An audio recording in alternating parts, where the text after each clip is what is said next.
Welcome back to Nightmare Chronicles, where the dark tales await. If you're ready for another horror-filled adventure, don't forget to subscribe and hit the bell. Tonight's story will have you questioning what lurks in the dark. Emily had always been drawn to the wilderness, finding solace in the quiet hum of nature. The deep ancient woods had called to her for years. Today, she finally ventured deeper than ever before, into the heart of the forest, where the trees grew tall and untamed, their roots twisted in ancient patterns. As she stepped over rocks and roots, the ground beneath her feet felt soft and damp, the air thick with the smell of pine and earth. She was alone, as usual, with only the distant sound of birds and the occasional rustle of leaves to keep her company. But today, the woods felt different. There was something unsettling about them, something off. The light from the setting sun barely pierced the thick canopy above, casting long, eerie shadows. The quiet seemed unnatural, oppressive even. It was as if the forest was holding its breath, watching her every move. Emily paused, listening. There were no birds now, no rustling of squirrels or critters. The silence stretched, suffocating and heavy, pressing down on her like a weight. She shivered, pulling her jacket tighter around her shoulders, but a creeping feeling of unease settled in her stomach. Something was wrong. She took another step, her boots sinking slightly into the moss-covered earth. And then, she heard it. A faint whisper, barely audible over the rustling of the leaves. She stopped, her heart racing in her chest. The sound was soft, but there was a distinctness to it. It was calling her name. Emily. Her breath hitched in her throat, her eyes darting around the woods. But the trees stood still, their bark twisted and dark, unmoving. She was alone, wasn't she? The whisper came again, this time closer, a voice dripping with a strange familiarity. Emily, come closer. She tried to convince herself it was just the wind, a trick of the forest. But deep down, she knew that wasn't the case. A knot of dread formed in her gut. The whisper sounded almost like a voice she once knew, soft, coaxing, but eerie in its insistence. "Who's there?" she called out, her voice shaking. The whisper stopped, replaced by the soft crunch of something moving through the underbrush. Emily's breath caught in her throat, and she instinctively reached for the pocket knife she always carried, though she knew it wouldn't protect her from whatever was in these woods. She didn't know why, but her feet moved on their own, carried by a force stronger than her fear. The whispers grew louder, now clear and sharp, each word urging her forward. "Come closer, Emily. We've been waiting." Despite every fiber of her being telling her to turn back, Emily's curiosity and the pull of the voice were too strong. She pushed forward, her feet heavy with the feeling of being watched. The path became less clear as she ventured deeper into the woods, the trees closing in, the sky now a darkening blanket above. As she walked, the woods became unnervingly quiet again. Not a bird, not a breath of wind. Only the soft crunch of her boots and the occasional distant snap of a twig. The whispering seemed to swirl around her, circling her like a tightening noose. Then she saw it, a clearing in the distance, a patch of pale light in the otherwise dense forest. It looked almost wrong. It wasn't natural, she could feel it in her bones. But the pull of the voice, of the whispers, was irresistible now. She emerged into the clearing, and her heart stopped. In the center stood an ancient stone well, its surface weathered and dark with age. Ivy crept over its edges, winding around the stone like fingers wrapping themselves around the throat of something long forgotten. But what caught her attention wasn't the well itself. It was the air around it, the mist, the dense fog that seemed to be coming from the well itself, curling up like a living thing, swirling into the sky. She stepped closer. The temperature dropped, and her breath fogged in the air. "Emily." The whisper was louder now, coming from the well itself. She could see the dark water below, but there was no reflection, no light. Just an endless abyss that seemed to pull at her. The hairs on the back of her neck stood up as a cold, gnawing fear gripped her heart. She stumbled backward, but her feet refused to move. She couldn't look away from the well, couldn't tear her eyes from the blackness within. "Come closer." The voice cooed again, so close it felt like it was right next to her ear. "You've always been ours. Always." The whispers multiplied, the voices of hundreds, thousands, growing louder and more frantic. The trees around her began to shift, their branches twisting and writhing like serpents. The ground beneath her feet seemed to tremble. She felt herself sinking, the earth pulling at her, dragging her toward the well. Panic surged through her as she tried to break free, but it was as if the forest itself had a grip on her, binding her in place. "No!" she screamed, trying to fight back. But the voices only laughed, a deep, mocking sound that echoed in the stillness of the forest. In a final desperate attempt, she yanked herself free, breaking the grip of the earth beneath her, and she turned and ran. The whispers followed her, swirling around her, growing louder and more desperate, until they were all she could hear. "Come back, Emily." She didn't stop running until the trees gave way to the familiar trail that led her back to the edge of the forest. As she stumbled into the clearing at the forest's edge, gasping for breath, the woods behind her fell silent once more. She turned back, but the clearing was empty. The well, the whispers, gone. Yet, as she walked back home, the feeling of being followed never left her. The silence of the forest had been replaced with an overwhelming presence, one that would stay with her for the rest of her life. And from that day on, Emily could never escape the whispers that haunted the deep woods. They followed her, always. The hollow of lost souls. Ben had always been fascinated by the stories of the Deepwood Forest. For years, he had heard the locals' hushed whispers about its dark secrets, the strange disappearances, the inexplicable noises, and the eerie glow that sometimes flickered in the depths of the trees. But Ben was not one to believe in old wives' tales.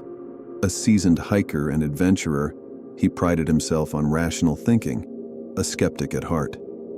So when he decided to take a solo hiking trip into the woods, he figured he was just another thrill seeker, wanting to test the limits of his courage. It was early autumn, the perfect time to enjoy the changing colors of the leaves and the crisp air. The sun hung low in the sky, casting long shadows as Ben made his way down the narrow path that led deeper into the forest. The trees were ancient, their thick trunks gnarled and twisted like old hands clawing at the sky. The further he walked, the more the forest closed in around him. The once welcoming trail now felt constricting, as if the woods themselves were trying to keep him from going further. Ben paused, adjusting his backpack and pulling out his map. He had planned this hike carefully, and everything seemed to be going according to schedule. The map showed a marked trail that led to an old, forgotten hollow in the forest, a place said to be untouched by man for centuries. A place of beauty, some said, but to others, those who had lived near the forest for generations, it was a place of death. The air grew colder as he pressed on, his boots crunching over the thick carpet of fallen leaves. His breath fogged in the cooling air, and he couldn't help but notice the silence. The deeper he went, the quieter it became. No birds, no rustling of animals, just the occasional sigh of wind through the trees. The silence was unnatural, almost deafening. A deep, unsettling feeling crept into Ben's bones. He was no longer sure he wanted to be there, but it was too late to turn back now. He was already committed. As he approached the hollow, the trees began to change in a way that made him uneasy. The trunks, once strong and sturdy, now appeared crooked and decayed. The branches seemed to twist and reach out to him like twisted fingers. It wasn't just the appearance that bothered him, it was the smell. The air smelled damp and sour, like rotting wood. Ben wrinkled his nose and pressed on, convincing himself it was just the forest's natural decay. Finally, he reached the hollow.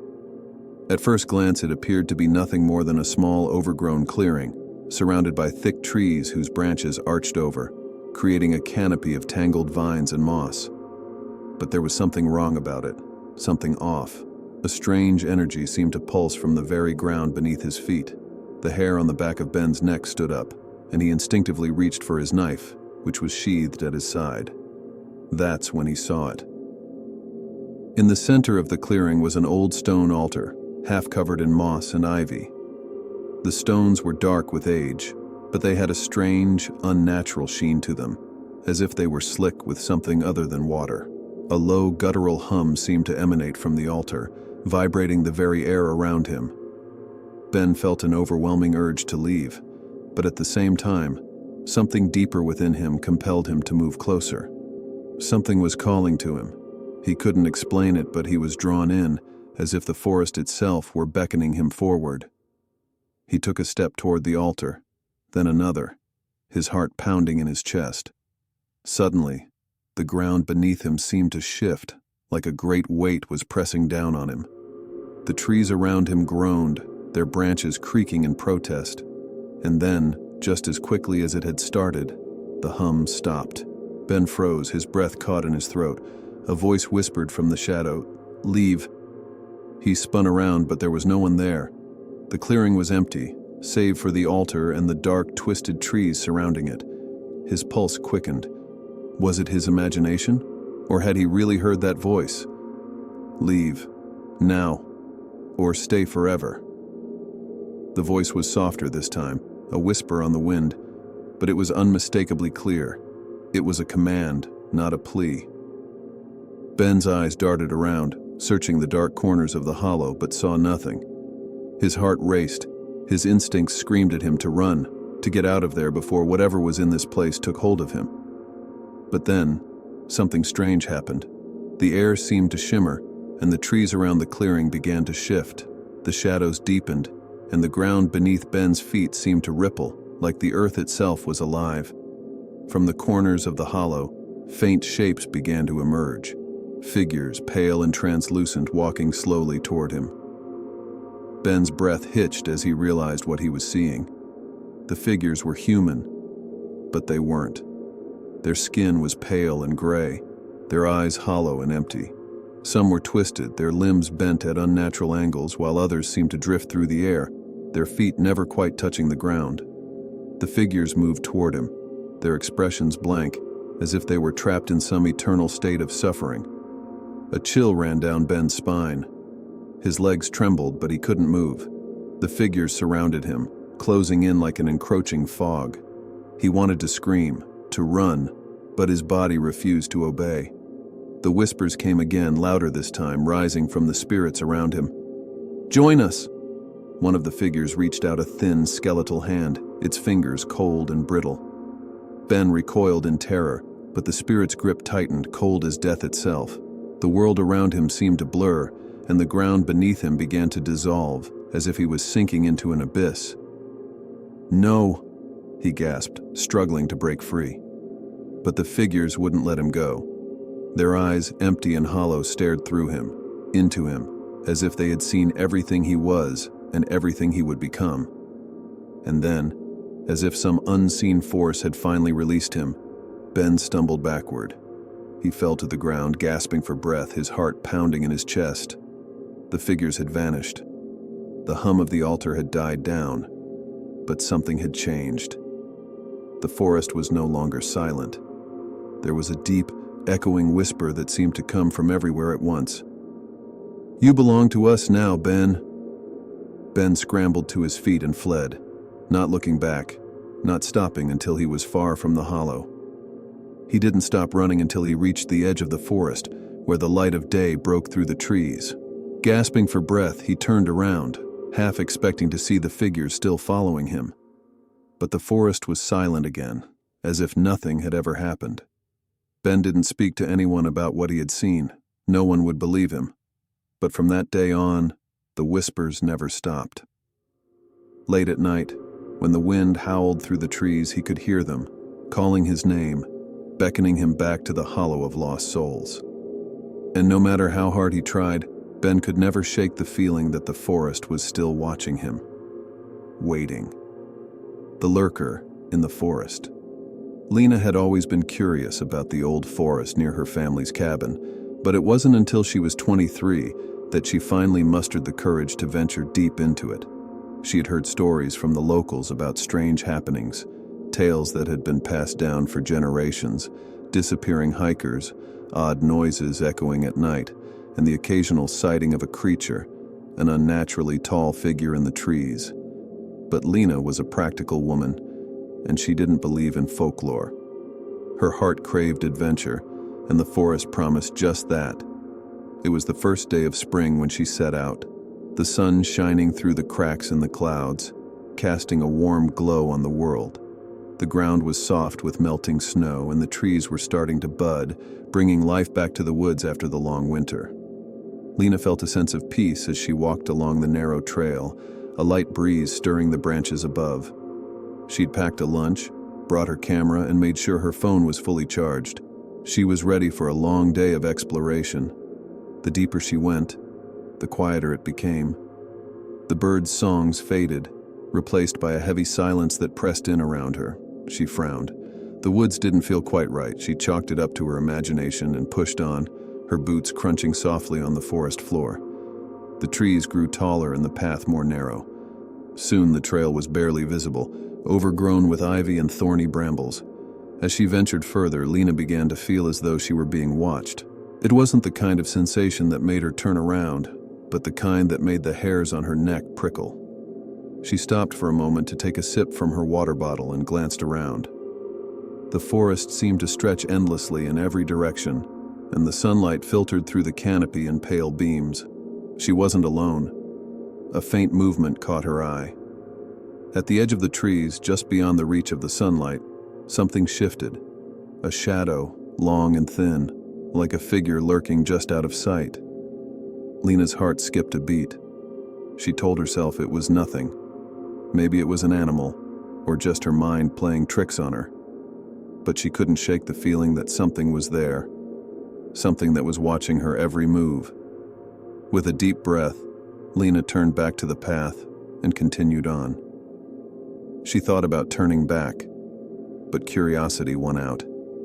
She had come so far, and it would be a shame to waste the opportunity to explore the heart of the forest.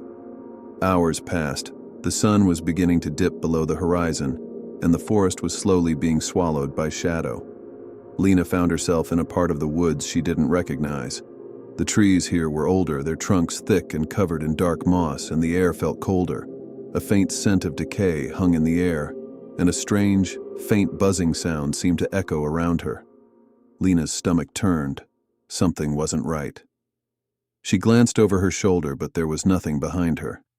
Still, that feeling of being watched persisted, and she couldn't shake the thought that she wasn't alone. It was as if the trees themselves were closing in on her, their twisted branches reaching out like fingers, pulling her deeper into the forest. Suddenly, the buzzing grew louder, a steady hum that seemed to come from all directions. Lena stopped, her heart racing. The sound was strange, unnerving, like a swarm of insects, but deeper, more resonant, almost like something alive. She froze, listening intently. The hum was followed by a soft thud, then another, and then the unmistakable sound of something large moving through the underbrush. She turned quickly, expecting to see an animal, or perhaps a person, someone who had strayed off the path, but there was nothing, just darkness. Her breath quickened, and she took a step back. She could feel her pulse in her throat, her palms slick with sweat. What was that sound? And where was it coming from? Before she could think, a low voice echoed from behind her. A voice so soft, so smooth. It was almost a whisper. It seemed to come from the trees themselves, floating on the wind. Lena, stay. Lena froze, her blood turning cold. Her name, her full name, spoken in a voice that was not her own. She whipped around, her heart pounding. The woods were empty. The shadows seemed to dance in the fading light, but no one was there. The hum of the forest grew louder, a low, resonant pulse that filled her ears. It was as if the trees were alive and watching her. Lena. The voice again, but now it was closer, too close. She could feel it right behind her, like a breath on the back of her neck. But when she spun around, there was still no one there. Panic surged through her veins, and for the first time she felt a real, bone-deep fear. Something was wrong. Terribly wrong. Her legs moved before she could think, running down the path, heart hammering in her chest. The forest around her seemed to blur as she sprinted, her breath coming in ragged gasps. The hum grew louder, the buzzing growing more frantic. She could hear it now, something large, something fast, moving in the trees behind her, keeping pace with her every step. "Leave." The voice was closer now, so close she could feel it brushing against her skin. She dared not turn around. Her legs burned, but she couldn't stop. She had to get out. The trees seemed to close in around her, their branches bending unnaturally, reaching out like hands to stop her. She stumbled, tripping over roots and rocks, but managed to regain her footing. The buzzing had become deafening, a frantic noise that surrounded her, making her ears ring. Suddenly there was a flash of movement to her left. A figure, tall and impossibly thin, its shape distorted, stretching unnaturally between the trunks of the trees. It was pale, almost glowing in the dim light, and its limbs were impossibly long. The creature stood motionless, its eyes fixed on her. And for a brief moment, Lena saw them, black, empty pits where its eyes should have been. Lena screamed, her voice raw and terrified, but she didn't stop running. Her chest burned with each labored breath. She didn't dare look back again, not until she saw the faint light of the clearing ahead. When she burst into the open air, the buzzing stopped, the hum faded, and for the first time since entering the forest, the silence was deafening. Lena collapsed to her knees, gasping for breath, eyes wide in terror. She looked around. The forest was still. The shadows had retreated with the last traces of light. She was out. But she couldn't shake the feeling that something was still watching her, something just beyond the trees. And no matter how hard she tried to calm herself, Lena knew one thing for certain. She was not alone in the woods. The forest of forgotten voices. Mara had heard the stories, of course. Everyone who lived near Blackthorn Woods knew the legends. They spoke of it in hushed tones, about the spirits that haunted the trees, the strange disappearances, and the voices that whispered through the wind. The older generations spoke as though they remembered things they'd rather forget. But Mara was a skeptic, a rational thinker.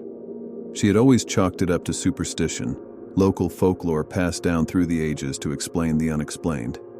It wasn't until her summer break, when she was 22 and working as a volunteer for a nearby environmental organization, that she found herself standing on the edge of Blackthorn Woods, ready to confront the mystery herself. The woods had always intrigued her, dark and sprawling, yet strangely quiet. Even when the birds were supposed to be singing, the trees stood like sentinels, tall and twisted, their bark a mixture of pale silver and deep mahogany. Every time Mara walked along the outskirts, she felt the strange pull of curiosity, as though something inside her was urging her to explore. One late afternoon, she decided to venture deeper than she ever had before.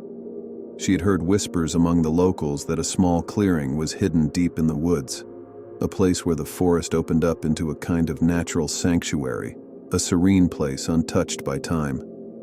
No one ever spoke of it with much enthusiasm, though.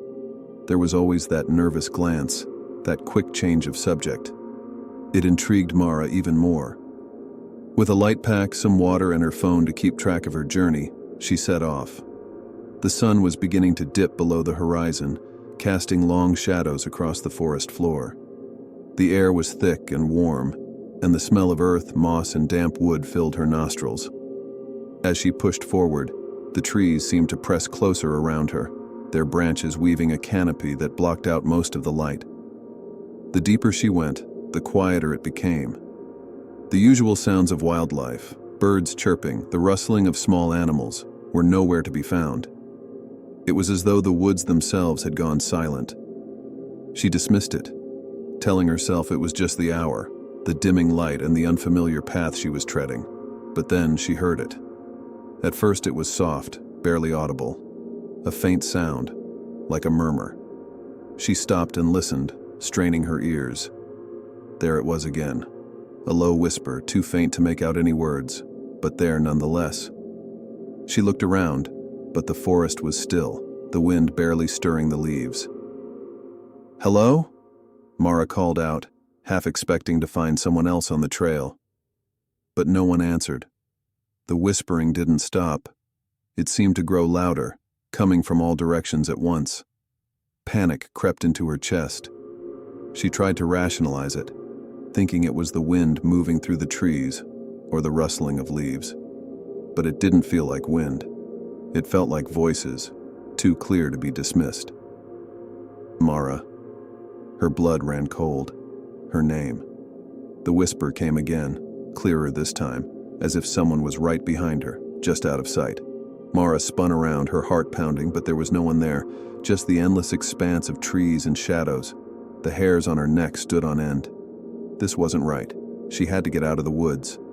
But her feet wouldn't move. The whispering had now grown into a low murmur, almost like a chant, and it seemed to surround her, pressing in from all sides. Mara, come closer. Without thinking, Mara began walking. She didn't want to, but her legs moved of their own accord, pulling her deeper into the woods. It felt as though the forest itself was guiding her, drawing her in. The whispering grew louder with each step, until it was all she could hear. There was no escaping it. Then she saw it.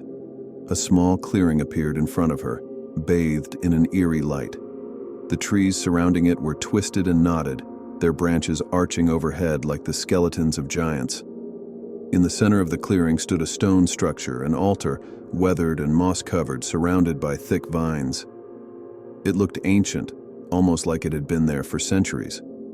The stones of the altar were cracked, and strange symbols were carved into them, symbols she didn't recognize. The whispering stopped as soon as she entered the clearing, replaced by a deep, suffocating silence. And then the voices came. But they weren't whispers anymore. They were screams. Mara staggered back, her eyes wide with terror. The ground beneath her feet seemed to shift, as though the earth itself was alive. The sky darkened, and she could feel a cold breeze brush against her skin. The screams echoed from the very trees, from the roots that twisted beneath the ground, from the very air she breathed. She turned to run, but something stopped her. A figure emerged from the shadows at the edge of the clearing. It was tall, impossibly tall, its limbs stretched unnaturally long. The figure was cloaked in shadow, its face hidden in darkness, but Mara could feel its eyes, black pits of nothing, staring into her soul. The figure took a step forward, and as it did, the ground trembled beneath her feet. The air became thick, oppressive, as if the forest was closing in around her, trapping her. Mara opened her mouth to scream, but no sound came. The air was too thick. She could barely breathe. "You shouldn't have come," the figure said, its voice low and raspy, like the rustling of dry leaves. Before Mara could react, the figure's hand shot out, impossibly fast, and gripped her arm. Its touch was cold like death itself. She screamed, finally, a sound, struggling to break free, but the figure's grip tightened, pulling her closer to the altar. The moment she touched the stone, the world around her seemed to dissolve. The trees vanished, the ground beneath her feet crumbled away. Mara fell, not into darkness, but into an endless void, a swirling blackness filled with thousands of voices, all screaming, all crying, all reaching out for her. "Join us," they whispered, their voices blending into one. Mara's heart pounded as the void consumed her. The last thing she remembered before everything went black was the feeling of cold hands gripping her, pulling her down into the forest's heart. When they found her the next morning, they found Mara's phone lying on the ground at the edge of Blackthorn Woods, its screen cracked, the battery drained. Her backpack was beside it, untouched. But there was no sign of Mara. The locals knew the forest well. They said she'd never left. She had simply disappeared. And of course, the whispering in Blackthorn Woods never stopped. Not for anyone. The wraith of Crow's Hollow Eli had heard the stories for years. Stories from his grandfather, from old neighbors, from people he didn't even know. They were always the same. Warnings about the forest near Crow's Hollow. A stretch of land known for its twisted trees and dense fog, where the boundary between the living and the dead was said to be razor thin. The locals called it the Whispering Forest, for the eerie sounds that would drift out of it at night, as though the wind itself carried the voices of the lost. But Eli didn't believe in ghosts. He didn't believe in legends. And after years of hearing about the forest, the time had come for him to prove it. His friends thought he was crazy, but Eli was determined. The stories couldn't all be true. He had to see it for himself. One foggy autumn evening, Eli set out to walk the old trail that led to Crow's Hollow. Armed with only a flashlight, a map, and his usual bravado, he followed the worn path through the trees, feeling the crunch of dead leaves beneath his boots. The air was crisp, sharp with the scent of pine and damp earth, and the mist seemed to cling to every branch and stone. For the first half hour, everything was quiet. Too quiet. The usual sounds of wildlife were missing. The birds had fallen silent, and the only movement was the slow swaying of the tree branches in the wind. Eli shrugged it off. After all, it was fall. Many animals were preparing for winter, and he knew the forest was dense and uninviting. As he ventured deeper, however, a strange unease settled over him. The fog was thicker now, rolling in waves, and the path ahead seemed to stretch endlessly, as if the trees themselves were bending toward him, leaning in to watch his every move. It was then that he heard it, a faint whisper, so soft at first he almost didn't notice it. He paused, straining to listen. The whisper was indistinct at first, like the rustling of leaves, but then he could make out words. Leave. Eli. His heart skipped a beat. He spun around, but the forest was as still as it had been before. The whispering had stopped. He stood there for a moment, scanning the fog around him. He was alone. There was no one nearby. Probably just the wind, Eli muttered to himself, shaking off the feeling. He continued down the path, the whispers growing more persistent. Now, they were louder, more urgent, but still indistinct. He quickened his pace, trying to shake the sensation of being watched. The trees felt as though they were pressing in, narrowing the path, their gnarled roots twisted like fingers reaching for him. He heard the whisper again, clearer this time, but not in words. No, it was a name. Eli. The hair on the back of his neck stood up. He froze. He wasn't alone. Before he could turn to look, something moved in the mist, tall, impossibly tall, a figure dressed in tattered dark clothing, its form shimmering as if it was made of fog itself. It stood motionless, watching him with hollow, empty eyes. The figure's face was hidden in shadow, its body unnaturally thin, long arms stretching too far out. Eli's heart hammered in his chest. His breath caught in his throat, and for a moment, he couldn't move. The figure didn't speak, but somehow Eli felt its presence deep in his bones, a chill crawling through him, freezing him in place. Then, the figure began to move toward him. Eli, the voice whispered again, and this time, it came not from the figure, but from the trees themselves, from every direction. The trees creaked and groaned, their branches bending in a way that defied logic, as though they were alive, reaching for him. Eli stumbled backward, his legs shaking with fear. His flashlight flickered, casting shadows on the trees around him. He turned and ran, the sound of his boots pounding against the ground, the whispers growing louder and more frantic. The figure was still behind him, too close now, its presence like a cold hand on the back of his neck. He didn't dare look back. The trail twisted and turned, and Eli found himself lost, disoriented. He couldn't see where he was going, only the fog that seemed to thicken with every step. The trees blurred around him, and the only thing that kept him moving was the oppressive sound of the whispers, echoing in his ears. Eli, they called. Suddenly, he broke through the trees and into a small clearing. For a brief moment, he felt relief. The fog seemed thinner here, the whispers quieter. But then he realized where he was. In the center of the clearing stood an old, decaying stone well. The stones were covered in moss and ivy, but Eli recognized it. This was the place his grandfather had told him about, the place from the stories, the one the locals warned about. The well was said to be a doorway, an ancient site where the living could hear the voices of the dead, but only if they were foolish enough to listen. Eli's breath caught in his throat as he approached the well, the whispering growing louder still, the voice now a maddening chant. Eli, come closer. His feet moved against his will, his body betraying him as he stepped toward the well. The ground beneath him seemed to pulse, and he could feel a strange force drawing him in. The whispers were deafening now, filling his head, consuming his thoughts. They were calling him. He reached out to touch the stones, and as his fingers brushed against the cold surface, the ground beneath him cracked open. From the well came a torrent of dark smoke, thick and heavy, pouring out like ink from an ancient bottle. The mist enveloped him, choking the air from his lungs. Through the smoke, Eli saw the figure again, now standing at the edge of the well, its long skeletal hands reaching toward him. Its face was no longer shadowed. It was a ghastly, distorted face, pale and decayed, its eyes wide open in an eternal scream. "Come, join us, Eli," it whispered.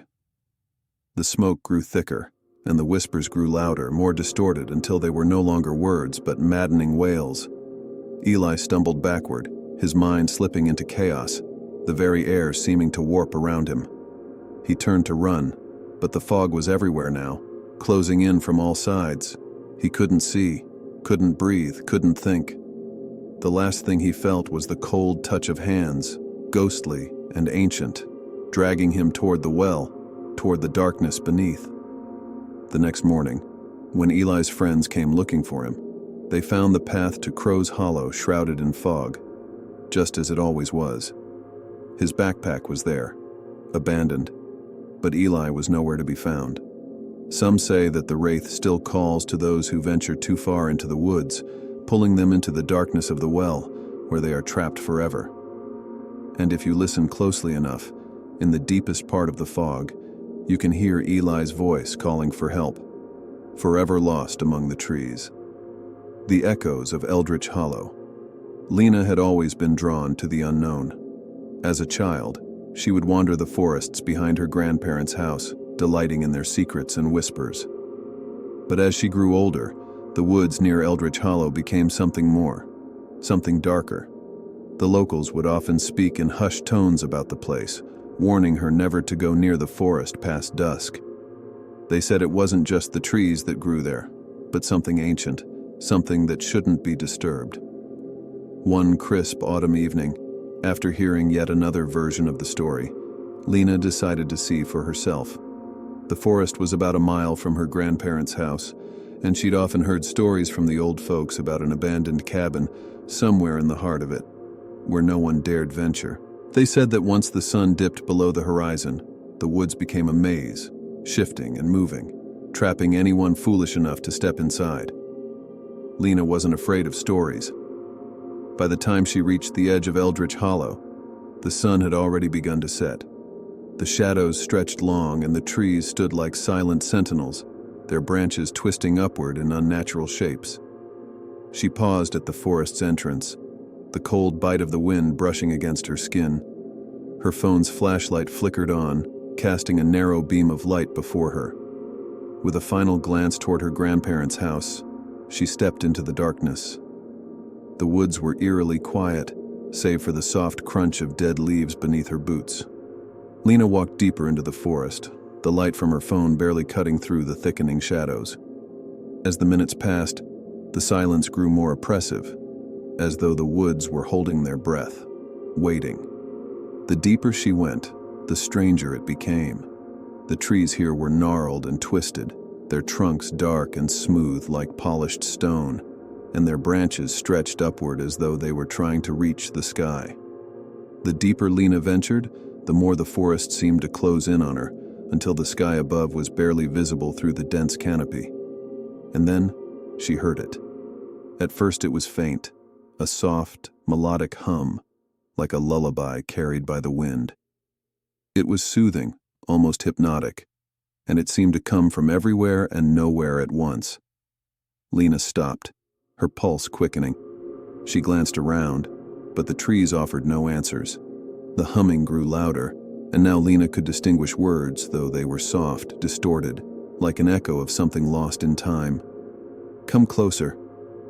Lena took a step forward, drawn toward the sound like a moth to a flame. Her heart thudded in her chest as she continued to follow the eerie melody through the winding path, the forest seeming to open before her as though the trees were making way. And then, in the distance, she saw it. The cabin. It stood in a clearing, its structure crooked and decayed as though it had been abandoned for years. Vines wrapped around its rotting beams, and the windows were dark, reflecting nothing but the creeping fog that had begun to roll in. Yet, the door was ajar as if waiting for her. The humming was louder now, clearer. It was coming from inside. Lena stood before the cabin, her feet frozen to the ground. Every instinct screamed at her to turn back, but the pull of the sound was undeniable. She stepped forward, her breath coming in shallow gasps, and pushed the door open. Inside, the air was thick with dust and the smell of decay.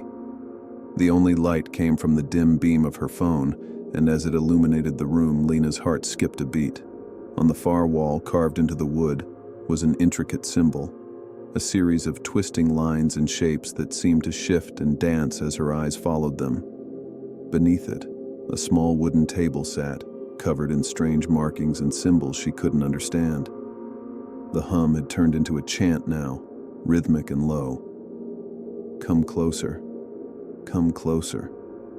Lena took another step inside, her breath catching in her throat. As she did, a soft voice, as though from the very walls of the cabin, whispered directly into her ear, "Don't look behind you." Her heart raced. She froze. Something was behind her. The hairs on the back of her neck stood up as she slowly turned her head. In the dim light of her phone, a figure stood in the doorway. It was tall, too tall, and unnaturally thin. Its skin was pale, stretched tight over its bones, and its eyes were dark, hollow pits, gazing at her with an intensity that chilled her to her core. Its mouth opened slowly, revealing rows of jagged teeth that glistened in the low light. It didn't move, but its presence filled the room like an overwhelming force. Lena opened her mouth to scream, but the sound wouldn't come. Her body was frozen in terror, her limbs refusing to obey her commands. The figure stepped forward, its movements jerky, unnatural. With each step, the ground beneath her feet seemed to tremble. And then the chant grew louder, the voices from the walls merging with the voice of the creature calling to her. "You're ours. You're ours." Lena's eyes darted toward the exit, but the doorway was no longer visible. The cabin had become a maze, the walls seemed to stretch, the windows closing in on her. The figure took another step forward, and Lena knew, with a horrible certainty, that if she didn't escape, she would never leave this place. In a blind panic, Lena turned and bolted for the back door, her feet stumbling on the floorboards as the creature's echoing footsteps grew louder behind her. She threw herself against the door, shoving it open, and then nothing. The forest was gone. Lena found herself standing in a vast, empty expanse of mist and shadow, the trees no longer surrounding her. The fog seemed to rise from the ground, thick and swirling, and she could hear the faint hum again, drawing her forward. Her phone's flashlight flickered out. She fumbled with it, her heart pounding in her chest, but when she looked up, the world around her had changed. The trees were no longer the same, the trunks twisted in unnatural shapes, the branches curled like claws reaching for her. And in the distance, she saw a shape emerging from the mist. The figure from the cabin. The chant resumed louder than ever as it began to move toward her, its pale eyes gleaming. Lena tried to run, but her feet felt heavy, as though the ground was holding her in place. The figure was almost upon her now, and the chant was deafening. "You're ours! You're ours!" The last thing Lena saw was the creature's mouth opening wide, its jagged teeth descending toward her, and then everything went dark. The next morning, the search party found nothing. Lena's grandparents were told that she had likely gotten lost in the forest, though no traces of her were ever found. The cabin in Eldritch Hollow was still there, abandoned as always. But sometimes, on certain foggy nights, the locals hear the hum, soft at first, then louder, growing into the haunting chant that echoes through the trees. And some swear they've seen her, Lena, standing in the mist, eyes wide and hollow, lost among the shadows of Eldritch Hollow, forever drawn to the whispers. The Black Tree of Midnight Grove. Tommy had always been curious about Midnight Grove. The dense forest on the outskirts of town had been the subject of local legend for decades, its name a warning in itself. The trees were ancient, twisted, and so thick that sunlight barely touched the forest floor. The locals claimed the forest was cursed. No one had dared enter after nightfall for generations. Strange things happened there, they said. People went in, but they didn't always come out. Tommy, a skeptic at heart, had always brushed these stories aside. He was used to hearing his friends talk about the haunted woods when they were younger, but they were all too scared to test the tales. Now, at 23, Tommy was no longer afraid of childhood stories. And after hearing yet another tale from his grandmother, he decided it was time to find out what really lay inside Midnight Grove. It was late October when he made up his mind. The full moon hung high in the sky as Tommy entered the edge of the forest. The night was crisp, the air sharp with the scent of pine and damp earth. He had heard rumors of an ancient tree, the Black Tree, deep within the woods, a tree that was said to be the source of the strange happenings in the area. According to the stories, the tree was cursed, and anyone who touched it would never leave the forest alive. Tommy didn't believe in curses. He scoffed at the thought as he packed his backpack with a flashlight, a few snacks, and a camera to document his findings. The only thing he was afraid of was not finding anything at all. The moonlight barely penetrated the thick canopy of trees as Tommy walked deeper into the grove. The wind howled through the branches, making the trees groan and creak, but there was something different about tonight. The usual sounds of the forest, the rustling of small animals, the chirping of insects were strangely absent. It was as if the entire forest was holding its breath. As he ventured further into the heart of Midnight Grove, Tommy began to notice the trees growing darker, their bark blackened and twisted as if they had been scorched by fire. The shadows seemed to grow longer, the air cooler.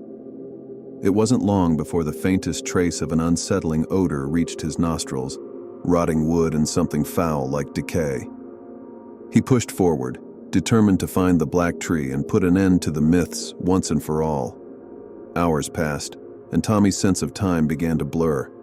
The forest seemed endless, the trees closing in around him, their shapes almost unnatural. He felt as though he was being watched, though every time he glanced behind him, there was nothing there. The deeper he went, the more the feeling of dread grew. The forest was alive, and it was closing in on him. Finally, he found it. The Black Tree stood in a small clearing, surrounded by a ring of dense, inky fog. Its trunk was enormous, black as coal, and twisted in shapes that seemed almost human. Its branches reached upward, gnarled and skeletal as if grasping at the sky. The air around it felt thick, oppressive, and Tommy could hear a faint whispering in the wind, like distant voices murmuring just beyond his comprehension. Despite his fear, Tommy took a few tentative steps toward the tree. His camera clicked as he snapped a photo of it, but the image on the screen was distorted, like the tree was warping and shifting in the frame. He frowned and tried to take another picture, but the camera wouldn't respond. The lens was fogging up, even though the air felt unnaturally dry. Probably just the cold, he muttered to himself, trying to shake off the unease. Tommy reached out to touch the tree. The moment his hand made contact, the ground beneath him trembled. The whispers around him grew louder, clearer now, as though voices were speaking directly into his mind. He could make out words, but they were not words he could understand. They were foreign, ancient, and filled with an overwhelming sense of dread. He jerked his hand back, but it was too late. The tree began to groan, its branches bending and twisting in unnatural directions, and the fog around it thickened, swirling in tight circles.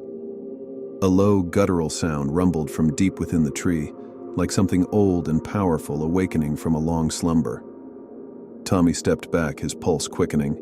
He felt a cold draft brush past his face, and when he looked up, he saw something that froze him to his core. In the swirling fog, two glowing red eyes were staring back at him.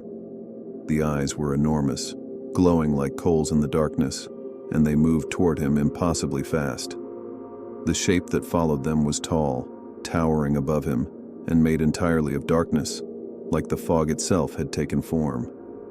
The creature moved with a jerky, unnatural motion, as though it was not entirely part of this world.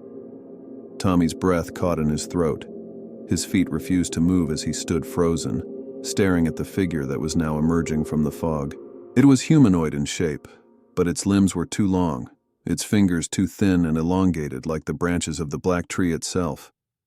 The thing's face was nothing but a black void, its eyes glowing like embers in the dark. It reached out a skeletal hand toward Tommy, and as it did, the air around him grew unbearably cold. "You should not have touched it," a voice echoed from the depths of the forest, the words reverberating in Tommy's skull. It was the voice of the tree, deep, ancient, and filled with an insatiable hunger. The creature lurched toward him, its fingers stretching out to grab him, but just as its hand brushed against Tommy's shoulder, the ground beneath him gave way. He fell, the world spinning around him as he plummeted into darkness. He felt a cold grip close around his ankle, pulling him deeper into the earth. The whispers became deafening, filling his ears with a maddening chant. His vision blurred, and the last thing he saw before everything went black was the glowing red eyes of the creature, staring down at him from the edge of the pit. The next morning, the search party found Tommy's camera lying on the forest floor. Its screen cracked, but the photos on it were nothing like what Tommy had seen. The images were distorted, blurred faces, dark figures lurking in the shadows, and one photo of the black tree with no visible branches, just a hole where the tree's heart should be. But Tommy was gone. No trace of him remained in the forest, except for the faintest trace of glowing red eyes that could still be seen deep within the heart of Midnight Grove, watching anyone who dared to approach. And so the legend of Midnight Grove persisted. People still whispered about the black tree and the creature that guarded it, warning travelers never to touch the tree and never to wander too deep into the forest after dark. For some, the forest was a place of legend. For others, it was a place of darkness and hunger. The Hollow Eyes of Timber Ridge. Ben had always been an adventurous soul. Growing up in a small town surrounded by dense woods, he found solace in the untamed wilderness. The local children would often dare one another to venture deeper into Timber Ridge, a stretch of forest notorious for its eerie atmosphere, but none of them ever ventured too far. The stories were clear. Something was wrong with that place. Whispers of strange sightings, lost hikers, and unexplained disappearances had kept the townsfolk at bay for generations. The woods were not just dark, they were alive. Ben had heard the stories. Everyone in town knew them. The most chilling was about the Hollow Eyes, black pits where once there were faces which appeared in the trees at dusk. Legend had it that these eyes weren't just mere illusions. They were the watchers of the ridge, creatures that preyed upon the living who ventured too far. But to Ben, they were nothing more than campfire tales to spook the kids. One crisp fall evening, Ben decided to prove to himself and everyone else that the tales were just that, stories. Armed with nothing but a flashlight, a camera, and his usual bravado, he set off toward Timber Ridge at sunset, determined to document the truth. As the last rays of the sun dipped below the horizon, Ben pushed through the overgrown path that led deeper into the woods. The trees, thick with moss, towered over him, their branches twisting like gnarled fingers trying to claw at the sky. The forest was unusually quiet. No chirping insects, no rustling of small animals. It felt wrong. After an hour of walking, Ben noticed the first signs of what the locals had warned him about. A large oak tree, its bark smooth and unnaturally black, stood in the center of the path. On its trunk were hollow indents, 2 perfect circles, as if eyes had once been carved into it. But the eyes weren't empty. They were filled with a dark, swirling void. Ben leaned in closer, the hairs on the back of his neck standing on end. The air around the tree felt heavy, thick, as if the atmosphere itself had become saturated with something ancient and malevolent. But Ben shook off the creeping unease. "Just a trick of the light," he muttered, snapping a picture of the tree. He felt foolish for even entertaining the thought of something being wrong here. The deeper Ben went, the more the forest seemed to shift. The trees became denser, the canopy thicker, and the path less clear. The moonlight barely broke through the thick layer of fog that now seemed to cling to the ground, swirling around his feet like ghostly fingers. An hour passed, then 2. Ben hadn't found anything. No creatures, no hollow-eyed trees, nothing. He was about to turn back when he noticed something odd. The sounds of the forest had stopped entirely. The wind had died. There was no rustling of leaves, no creaking of branches. just an oppressive silence that made every movement feel amplified, as if the forest was waiting for him to make a mistake. Suddenly, a cold breeze blew through the trees and Ben's flashlight flickered. He cursed under his breath and tapped it, but it refused to come back on. In the dim moonlight, Ben fumbled for his spare batteries in his backpack. When he looked up, his stomach churned. At the far edge of the clearing, a figure stood watching him. Tall, thin, and completely still. It was draped in tattered rags that hung loosely from its body like old decaying skin. Its head was tilted slightly to the side, and its face was obscured by long, dark hair. But what made Ben freeze in his tracks was its eyes, black pits, empty yet somehow full of malevolent intent, like voids that could swallow his very soul. Ben's breath caught in his throat. He opened his mouth to call out, but no sound came. The figure stepped forward, its movement jerky, as though it was not entirely comfortable in its own skin. With each step, the ground beneath its feet seemed to grow colder, darker, and the closer it came, the more the forest seemed to close in around Ben, the trees bending and swaying, their shapes warping in the shadows. Ben took a step back, but his legs were frozen, unwilling to move. He knew he had to run, but his feet wouldn't obey. The figure was now only a few feet away, its face still hidden by the tangled hair, but the black pits of its eyes were locked on him, piercing through the darkness. A voice, cold and distant, whispered from the figure's mouth, "You shouldn't have come." Ben finally broke free of the paralysis. He turned and ran, the sound of his footsteps pounding in his ears, the breath in his lungs sharp and desperate. But the woods seemed to shift with him, twisting in unnatural ways, narrowing the path, making every direction feel like a dead end. The figure was still there, always a step behind him, its hollow eyes burning into the back of his mind. Ben's mind raced as he struggled to find his way out. The trees loomed around him like towering monsters, their branches reaching out to snatch him, to drag him deeper into the woods. He could hear the figure's footsteps now, louder, faster, echoing through the night air. He turned one last corner, hoping for an opening, but what he saw nearly made him stop in his tracks. The path ahead had changed. There, in the center of the clearing, was the same tree with the hollow eyes. It was no longer just a single tree, it had multiplied. The entire grove was filled with them. Hundreds of trees, all with dark, swirling pits where their eyes should be, all staring at him, all watching. Ben screamed, but the sound was swallowed by the trees, and in the distance he heard a low, guttural laugh, inhuman, mocking. The figure was no longer following him. It was standing in the middle of the grove, surrounded by the trees, all of them now alive with the same terrible eyes. The trees began to move, their roots creaking, as if they were awakening from a long slumber.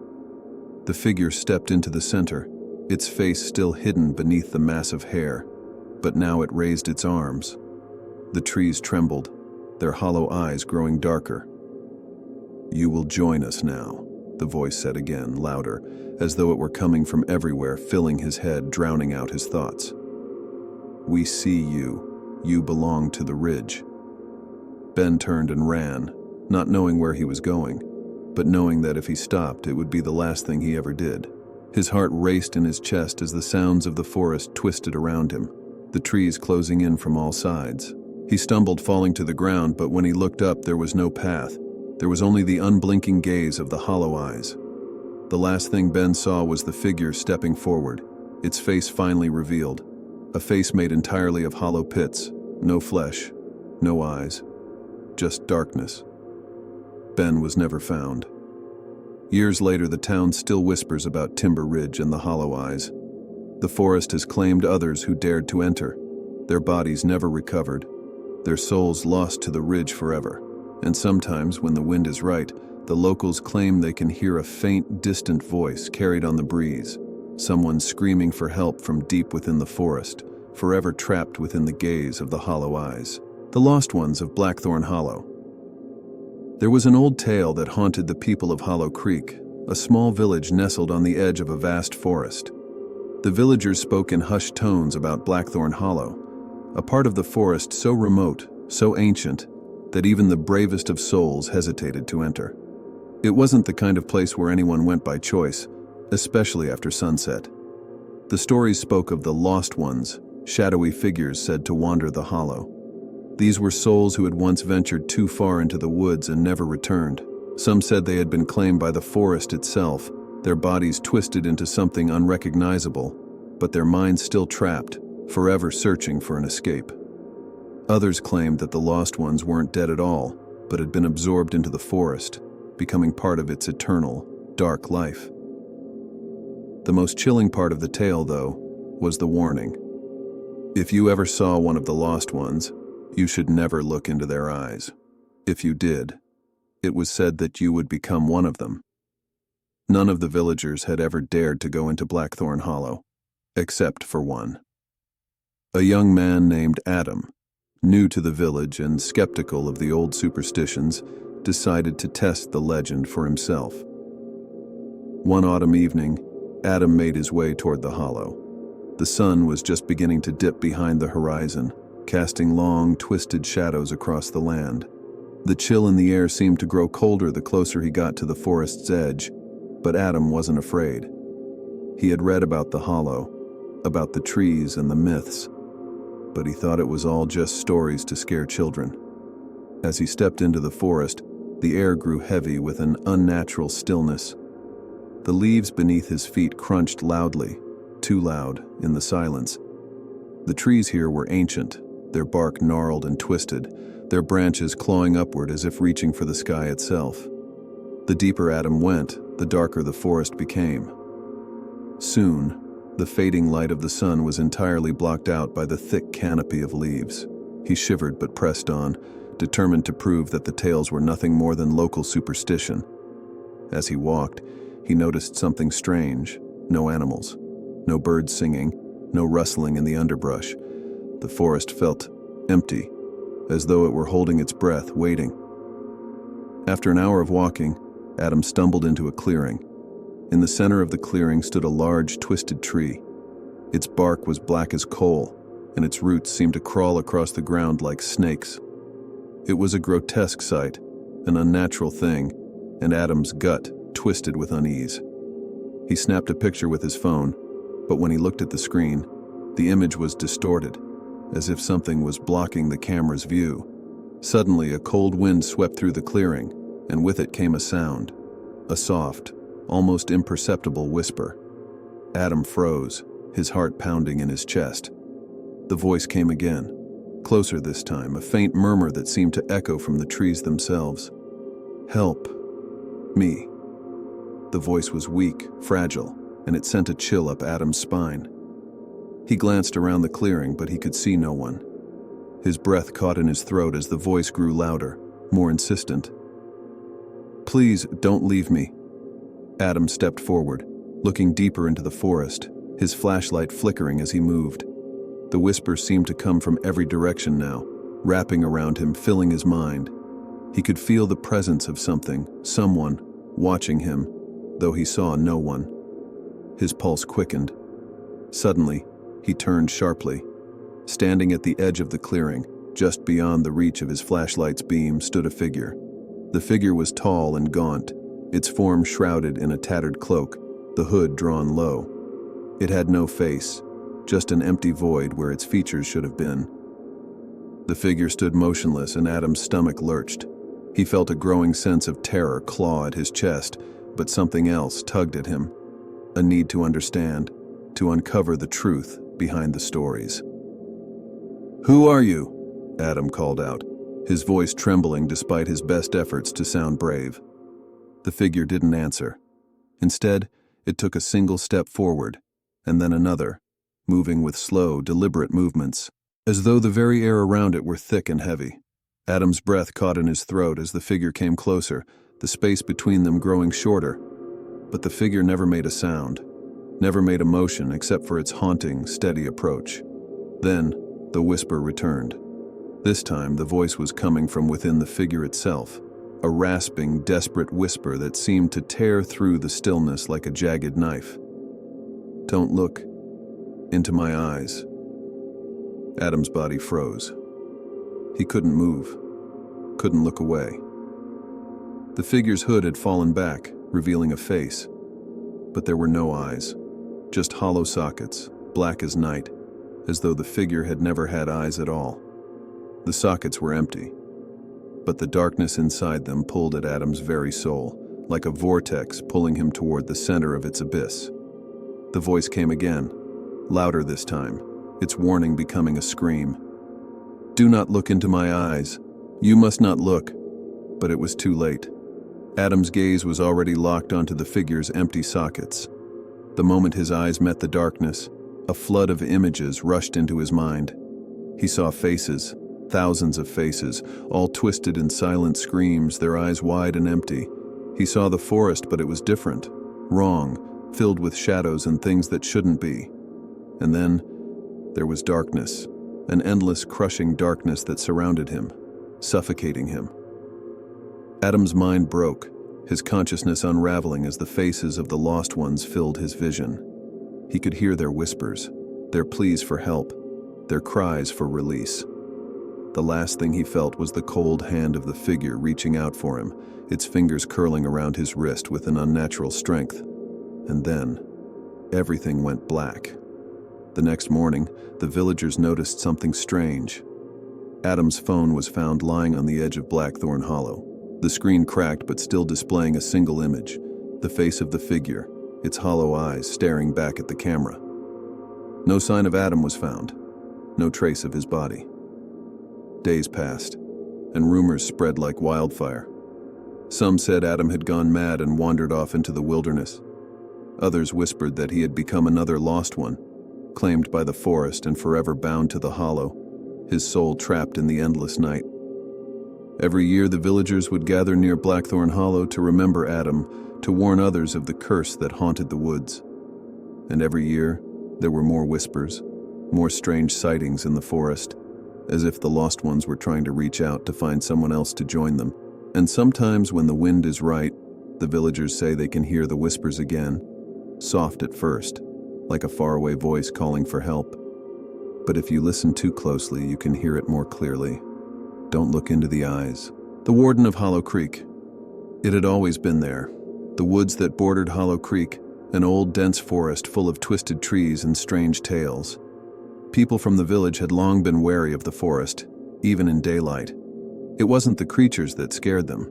It was the presence of something else, something far older than any man or beast, lurking in the dark corners of the woods. The villagers spoke of the Warden of Hollow Creek, an ancient being who was said to guard the heart of the forest. Legends told that the warden was neither human nor animal, but a creature born of the land itself, a monstrous figure with eyes like burning coals and a voice that could command the earth. The warden had been created long ago to protect something deep in the forest, something so powerful, so dangerous, that no one could ever uncover its secret. The stories were a warning, passed down through generations. Never venture too deep into the woods, and never, under any circumstances, follow the lights at dusk. But like all legends, the warning lost its bite with time. People moved on, and curiosity crept in. That's how it had happened before, how others had vanished into the forest and never returned. Daniel, a young man from Hollow Creek, had heard the stories his whole life, of course. His grandmother had told him stories about the warden, about the strange lights that flickered at the edge of the forest at twilight. He had laughed it off, as anyone would, and had never thought much of it. But curiosity got the better of him. It was on a crisp evening in late autumn when Daniel decided to test the legends for himself. He was no longer a child, no longer afraid of things that went bump in the night. He had grown tired of the village's superstition and was eager to prove it wrong. He grabbed a lantern, packed some provisions, and set off toward the forest as the sun began to set, casting long shadows across the land. The moment he stepped into the woods, Daniel felt the change. The air was heavier, thick with the scent of damp earth and old decay. The trees seemed to close in around him, their twisted limbs forming a canopy so dense that the dying light of the day barely filtered through. As he walked deeper, the silence was oppressive. There were no sounds. No birds, no rustling of leaves, not even the wind moving through the trees. It was as if the entire forest was holding its breath. The deeper he went, the more he felt the weight of the place, the sensation that he was being watched. Then, as dusk fell, he saw them. At the far end of a narrow clearing, small lights flickered. They were faint at first, like fireflies, but they grew brighter and more distinct, drifting along the edge of the trees, moving in patterns almost as if they were guiding him forward. A shiver ran down Daniel's spine. His grandmother's words echoed in his mind. Never follow the lights. But curiosity pushed him forward, and he took a hesitant step toward them. The lights led him deeper into the woods, moving just beyond his reach, always staying ahead of him. They floated through the trees, darting between the branches, as if teasing him. Daniel felt both entranced and unnerved. The beauty of it all, the way the lights danced and flickered like will-o'-the-wisps, was mesmerizing, but something inside him warned that this was not natural. As he followed the lights, the woods grew darker, the air colder. He heard nothing but the faint whisper of his own breath, the soft crunch of his boots on the undergrowth. The deeper he went, the farther the lights led him, until he realized he had lost all sense of direction. The forest was vast, endless. Suddenly, the lights stopped. Daniel froze in place. In the silence that followed, he could hear something else. A low, rumbling sound like the earth itself was groaning. The ground beneath his feet trembled just slightly, but enough to send a shiver through him. And then, the sound came again, a deep, guttural voice that rumbled through the trees.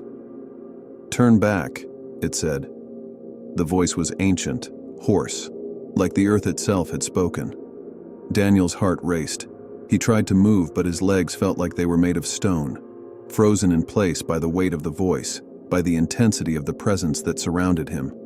He could feel it now, deep in his bones, something enormous, something watching him, moving closer.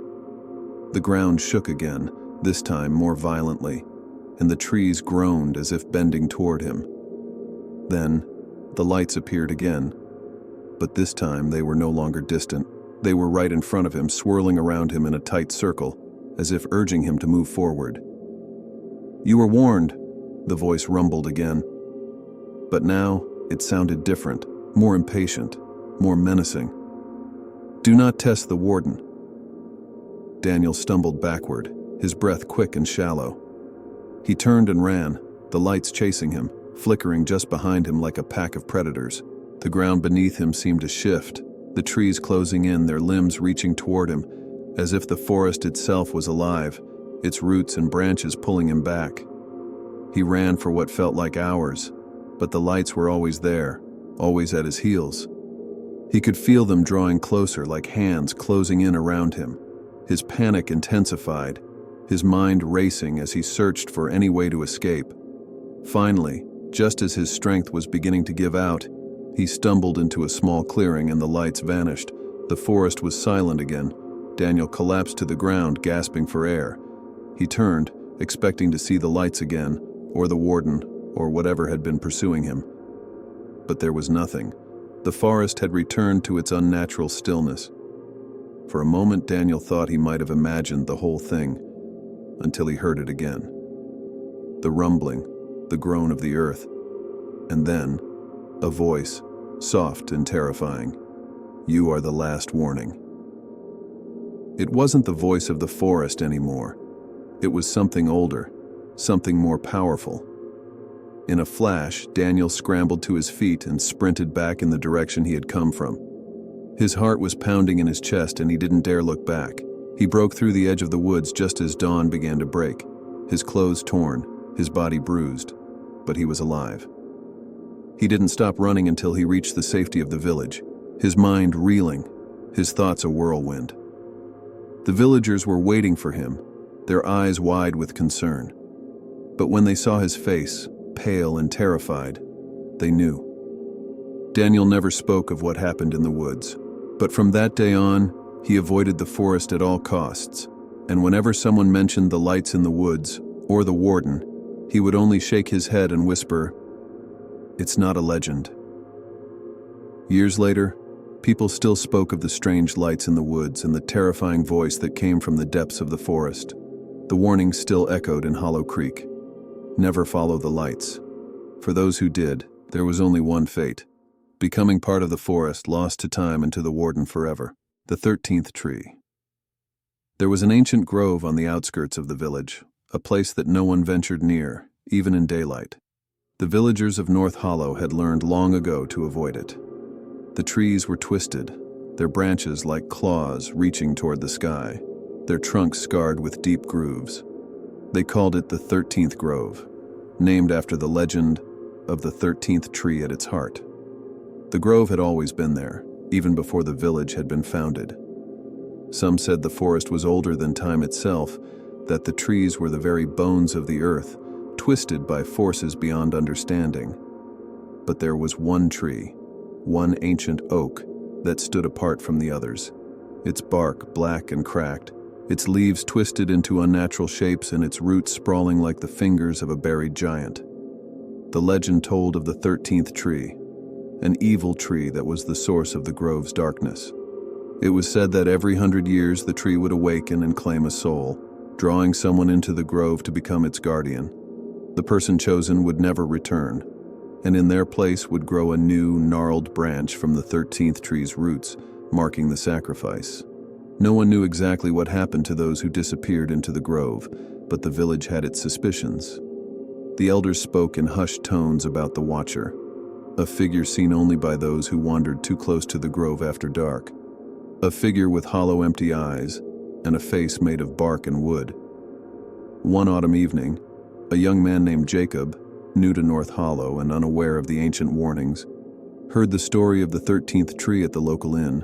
It was late, and the fire crackled in the hearth as the old man, one of the village's elders, spoke of the legend.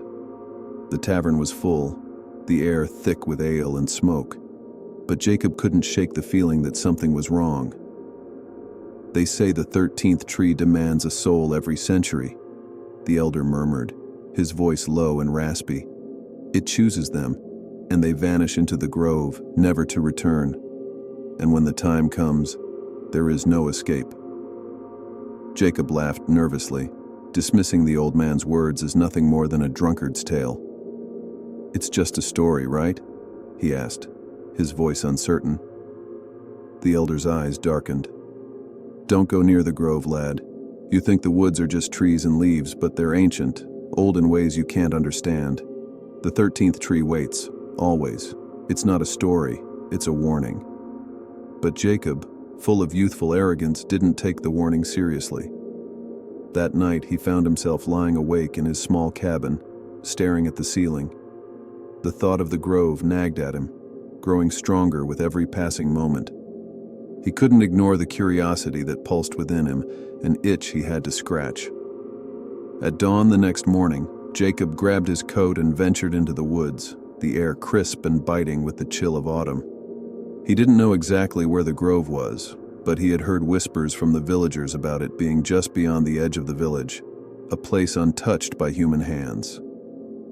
After a few hours of walking, the trees began to change. The trunks grew darker, twisted into shapes that seemed unnatural. The air thickened with an unsettling stillness, and the sound of birds and animals ceased entirely. The path became harder to follow as roots and undergrowth grew thick beneath his feet, but he pressed on, his desire to uncover the truth stronger than any fear. Finally, he found it, the 13th tree. It was unlike any tree he had ever seen. Its bark was blackened, as though burned by an unholy fire, and its twisted branches hung low, stretching toward the ground like arms reaching for something. The tree stood alone, surrounded by a circle of smaller oaks, all with thick, twisted trunks. The wind seemed to avoid this place, and the air felt suffocating, pressing in on him like a physical weight. Jacob approached the tree cautiously. There was something deeply wrong about it, something ancient and malevolent that sent a ripple of unease through his chest, but he couldn't turn back, not now. He reached out to touch the bark, and as his fingers brushed against it, a cold shock ran through him. He yanked his hand back, but it was too late. The ground beneath his feet trembled, and the air around him grew thick, like a dark mist rising from the earth. From the shadows of the trees, something moved. A figure emerged, tall and thin, draped in tattered rags that seemed to be made of bark and leaves. Its face was hollow, a featureless void of wood and darkness with deep cracks running down its length. It was the Watcher, the guardian of the grove. Jacob's heart raced as he stumbled backward, but the Watcher stepped forward, its movement slow but deliberate. With each step it took, the ground seemed to twist beneath it, as though the earth itself was shifting and bending around its presence. "You shouldn't have come," the Watcher whispered, its voice like the creaking of old wood. It spoke in a language Jacob didn't understand, but its meaning was clear. There was no escape now. The Watcher raised a hand, and the air grew colder, the darkness deepening around Jacob. The ground trembled beneath his feet, and the 13th tree's roots began to stretch and writhe, as if alive. A single gnarled branch shot out of the tree, reaching for Jacob's chest, and he fell to his knees as an overwhelming force pressed down on him. "You will be the 13th." Jacob tried to scream, but the sound was swallowed by the darkness that was closing in around him. He looked into the Watcher's eyes, or what should have been eyes, and saw nothing but an abyss, a void that drew him in, pulling at his very soul. His body stiffened, his vision blurred, and the world around him seemed to dissolve into a nightmarish haze. In one final, desperate moment, he reached out, but his hand touched nothing but cold, damp earth. His soul was claimed, and the earth responded with a low, rumbling groan. Days later, the villagers noticed something strange. The ground at the center of the grove had shifted, and a new twisted branch had grown from the 13th tree. It was gnarled, like a hand reaching up from the earth, its bark cracked and dark as if something had been carved into it, and no one saw Jacob again. The villagers didn't need to speak it aloud, they all knew the truth. The 13th tree had claimed another soul, and as it had for centuries, it would remain hungry, waiting for the next unwitting traveler to wander too close to fall prey to its dark power. From that day on, no one in North Hollow dared speak of the grove or the tree. But sometimes in the dead of night, the wind would carry a whisper through the village, a voice from the deep woods saying only, "You shouldn't have come." The Hollow of Ashes. It was said that the Ashen Woods were cursed, though no one alive knew why. The villagers of Brackenfield had always kept their distance from the woods, and for good reason. The towering trees, their bark covered in patches of gray ash, cast long, unsettling shadows that seemed to shift even when the wind was still. The forest was dense, the undergrowth thick with brambles that caught at your clothes like unseen hands. But it wasn't the forest itself that people feared. It was the hollow. The Hollow of Ashes lay at the heart of the forest, a place where no one dared to tread. It was said that long ago, before the village was founded, there had been a great fire, one that consumed the land and left nothing but ash in its wake.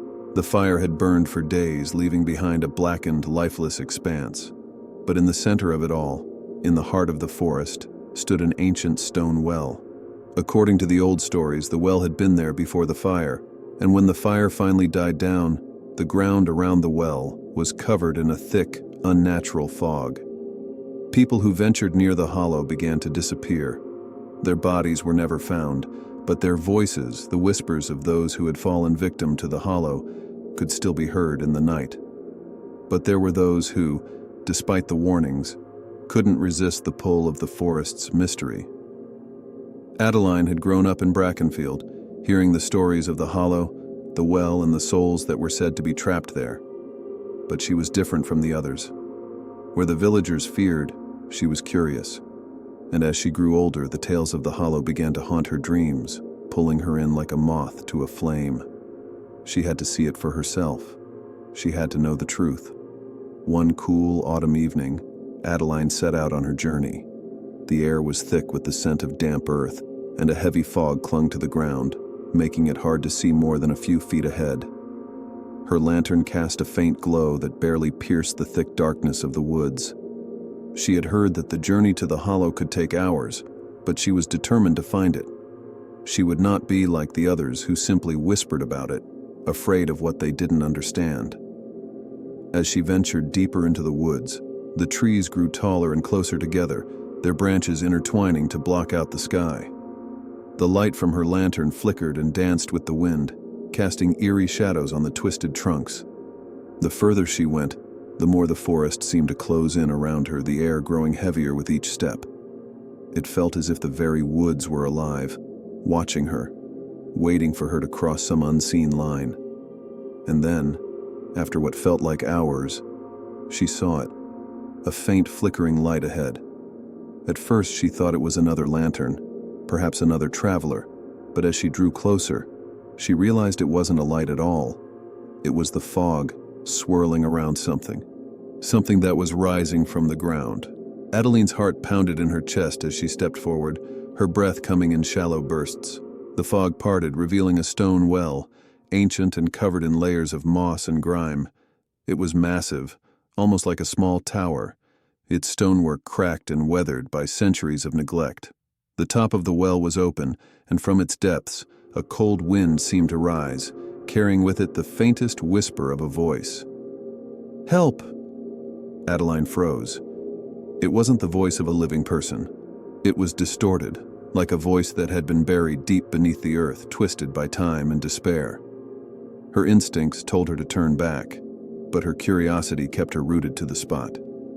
She stepped closer to the edge of the well, her lantern held high. The voice came again, softer this time. "Help me." It was a plea, a desperate plea for someone to release it from its prison. Without thinking, Adeline reached out toward the well, her fingers brushing against the cold stone. A sudden gust of wind swept through the trees, making the lantern flicker violently. The voice, now louder and more desperate, echoed through the woods, filling her mind with a feeling of suffocating dread. "Help me, or you will join me." Adeline stumbled back, her heart racing. The voice had changed, no longer a plea, but a warning. The trees around her began to groan, their limbs creaking and shifting, as if they were alive, stretching toward her. She turned to run, but the fog had thickened, and the path had vanished. It was as if the forest itself was closing in, trapping her within its depths. Panic surged through her as she searched for an escape, but there was no way out. The woods had changed. The trees seemed to move, shifting like living things, their bark peeling away in long strips to reveal something dark and fleshy beneath. The ground beneath her feet trembled, and she could hear something heavy moving through the woods, something that was neither human nor animal. And then, from the shadows, it emerged. A figure, towering and skeletal, its form wrapped in tattered rags of decayed flesh. Its eyes were hollow voids, empty and dark, and its mouth hung open in a silent scream. It was the Wraith, the guardian of the Hollow, and it had been waiting for someone to wander too close.